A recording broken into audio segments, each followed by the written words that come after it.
sa destabilization plan against the government?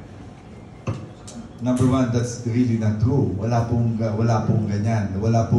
There is no issue for us na magkaroon po ng destabilization. Wala pong ganon.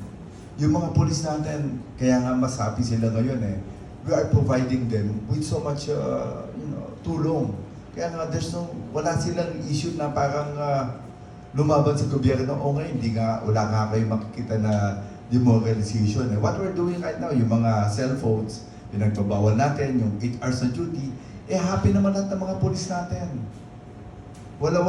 There's no kahit na within the organization, happy po sila. Yung merong lumabas po na fake news na babawasan namin yung mga kanilang CIP, yung kay subsidy sila. Of course, naging issue lang yan, but I cleared na. Hindi po pwede mangyari yan. Ako makukulong. Hindi po pwede namin kayong bawasan.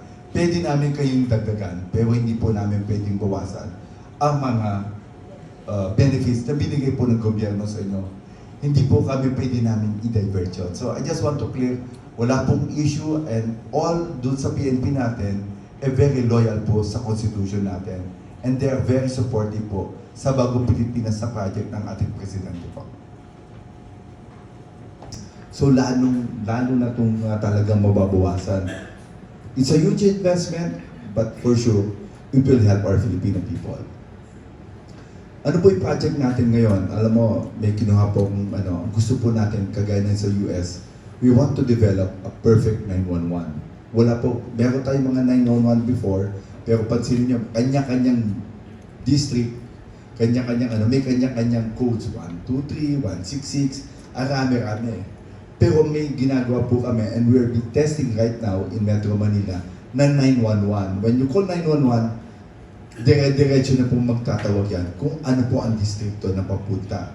Hindi na po kayo kailangan mag-memorize ng kanya-kanyang different numbers when you go from one place to another. Although talagang magagamit po pa yan, pero it will be 911.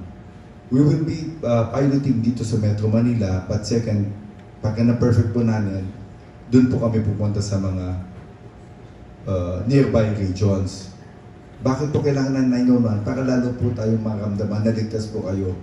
Mas mabilis yung reaction time. Yung before po, ang sabi po nila, this is a place na sinasabi mo na meron 3 minutes. Bakit hindi natin pwedeng gawin sa buong Pilipinas?